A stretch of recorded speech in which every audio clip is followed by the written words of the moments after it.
Welcome back to Hardware Unboxed. Now, earlier in the week, I talked about why building a new gaming PC right now, it's not a bad idea. And in fact, most PC components are currently very competitively priced. The problem is, of course, graphics cards, but there are still options out there, and if you're coming from nothing, they'll certainly get you up in gaming. But what if you want to upgrade an existing gaming PC? What are the options, and do they make sense? Well, before we get into it, today's sponsor spot is brought to you by Sapphire and their Nitro Plus Radeon RX 7900 XT VaporX 20GB graphics card. Engineered to be the very best 7900 XT for an incredible 4K gaming experience, the Nitro Plus sports a massive 3.5 slot cooler, complete with a vapor chamber designed to quickly and efficiently move heat away from the GPU. And then dissipating that heat is a massive aluminium heatsink wrapped in an alloy frame and front plate, giving the Nitro Plus a very premium look and feel. Then dressing it up for a bit of flair is a dual ARGB light bar which dons the left and right sides of the card, providing some impressive looking effects that can be controlled via the Trix software. There's loads of other features on offer, such as 3 dual ball bearing fans supporting quick connect, a dual BIOS with an OC switch, fuse protection, system fan control, and a tough metal backplate to name a few. So to learn more, please click the link in the video description. Okay, so the big problem with current generation AMD and NVIDIA GPUs is that they don't move the needle forward, or at least they don't do so in a meaningful way. And what I mean by this is that the Radeon 7000 series, for example, that only offers a very small improvement in terms of cost per frame over the 6000 series, and the same is true for the GeForce 40 series when compared to the previous generation 30 series. This means if you own a 2.5-year-old GeForce 30 or Radeon 6000 series product, there's really nothing on offer with this latest generation, at least not at the same price point. For example, had you purchased an RTX 3060 Ti for $400 US, upgrading in 2023 within the same budget, in this example, you'd be looking at something like a 4060 Ti, and you'd be getting less than a 10% improvement on average. In fact, you're getting just a 5% uplift at 1440p for the same $400 US. Now, compare that to the 42% increase we saw when going from the $400 RTX 2060 Super to the RTX 3060 Ti, and you start to understand just how much of a disaster this latest GPU generation is for consumers. Realistically, in order for NVIDIA to justify calling the RTX 4060 Ti an RTX 4060 Ti and not an RTX 4050 Ti, it would have had to offer at least 30% more performance on average when compared to the 3060 Ti, and well, it clearly doesn't do that.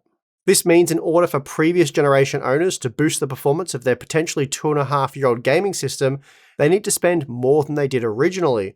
And that means RTX 3060 Ti owners, they're not faced with having to spend $400 again, but rather more like $600 for something like an RTX 4070. Which will net you an almost 40% performance improvement, and this is how NVIDIA plans on upselling its customers. The thing is though, if you wanted around 40% more performance while spending 50% more, you could have achieved that with the previous generation 2.5 years ago, and that would have allowed you to enjoy your investment for an additional 2.5 years, which is obviously a big deal, especially when it comes to the value of the product. That said though, it is worth noting that previous generation GPUs were extremely difficult to purchase for almost 2 years after release, and that was a direct result of the cryptocurrency boom. And this is what AMD and NVIDIA are leveraging here, partly because they have to due to an oversupply of previous generation parts that are still flooding the market, and partly because they wish to continue enjoying big profit margins, and the latter is a big motivator when it comes to profit-driven corporations. Speaking of which, profit margins are up, and both AMD and NVIDIA are making more per unit. So while inflation is certainly a thing and manufacturing costs have increased, both companies have managed to offset this by not only charging you more, but they're also giving you a lot less in the process. So think about that. Now, getting back to the upgrade discussion, I'm sure some viewers will argue that no one upgrades every generation. That's simply not true, but I will admit that not everyone does, and many gamers will wait at least 2 generations before pulling the trigger. This argument though, it changes nothing. Whether you're upgrading from an RTX 2060 Super or an RTX 3060 Ti, you're still faced with the same terrible upgrade path.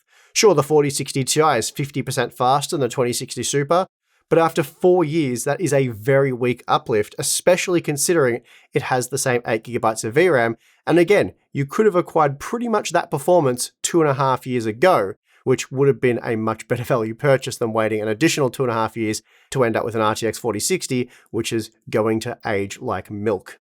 And I guess that also ties into the motivation to upgrade. For example, if you had have bought an RTX 2060 Super and you were considering an RTX 3060 Ti upgrade back in the day, so December of 2020, for that 40% increase, and you had have thought to yourself, well, nah, I'm going to hold out for a few more years, they've now ended up with the 4060 Ti, which is a mere 5% faster. It doesn't even increase the VRAM capacity, so surely they'd feel a bit shafted and wish they had have just upgraded to the 3060 Ti, or I guess they'll find themselves now having to wait for about another year and a half. And given all of that, there's simply no way you would pull the trigger on a 4060 Ti. As I suggested, you would probably just keep waiting at this point, or you'd fall into Nvidia's trap by allowing yourself to be upsold on an RTX 4070 or something more expensive for a true performance uplift and an increase in VRAM. Now, if you want to go back even further, sticking with our $400 price point example means you'd have a GTX 1070, which is a 7-year-old product at this point. It's also worth keeping in mind that the GeForce 20 series kind of sucked in terms of value, and that was the generation Nvidia tried to sell gamers on the terrible initial release of DLSS and basically non-existent support for ray tracing. But the 2060 Super was still around 30% faster than the GTX 1070 for rasterization performance, so as disappointing as the GeForce 20 series was, it was actually better than the 40 series that we have today. Anyway, if you're passed on the 20 series, I have to imagine that the 90% increase the RTX 3060 Ti was offering over the GTX 1070 at the same price point, that would have got you over the line. And if it didn't, I don't really see how an RTX 4060 Ti managed to get you there, all with the same 8GB VRAM buffer, mind you. So you see, if you were going to upgrade from a GPU that's now a generation or two old for roughly the same price, you'd have been best off doing so 1 to 2 years ago, or you'll find yourself continuing to wait for at least another year or two before you upgrade. In almost every scenario, upgrading right now at the same price point you targeted previously is almost pointless, and if you really want to receive an upgrade, it's going to be a lot more expensive. And this right here is the issue those of you wanting to upgrade are faced with. And it's why there's a difference between building a new gaming PC in 2023 and upgrading. Those of you building a new gaming PC on a budget can purchase a Radeon RX 6600 for just $180 US, and that's a big performance upgrade over nothing.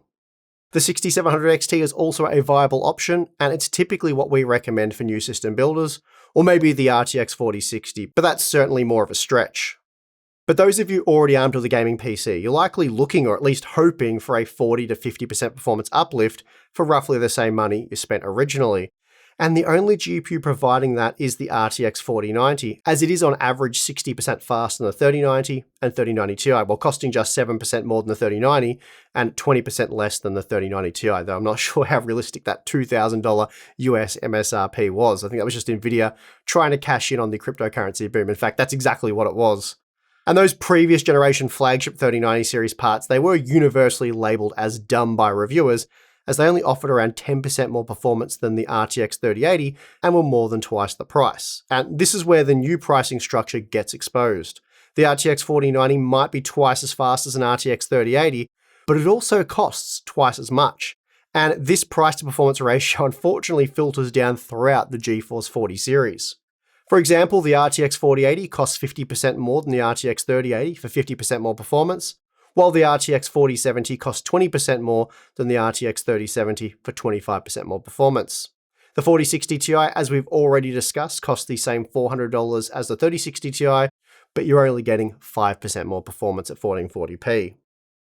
And another way to illustrate just how bad this generation is a cost per frame analysis. And looking at just the MSRP, which for this generation is actually a best case scenario given how much supply there is of previous generation models. But the point is, if we look at our RTX 3080 day one review data, we see that it outclassed even the best value mid-range offerings from the previous generation.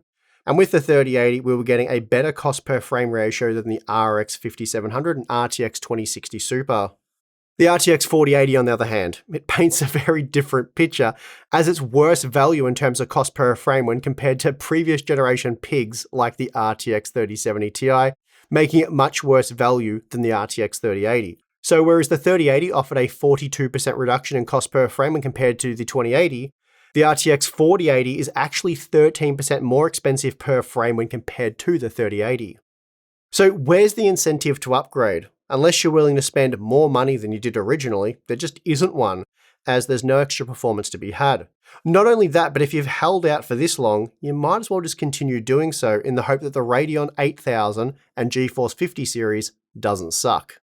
On that note, leaked information from Nvidia has been circulating recently, claiming that the company isn't going to release the GeForce 50 series until 2025, which I find a bit surprising. Typically, new architectures are released every 2 years, which would see the 50 series arrive in late 2024. That said though, early 2025 could just mean a 3 to 4 month delay.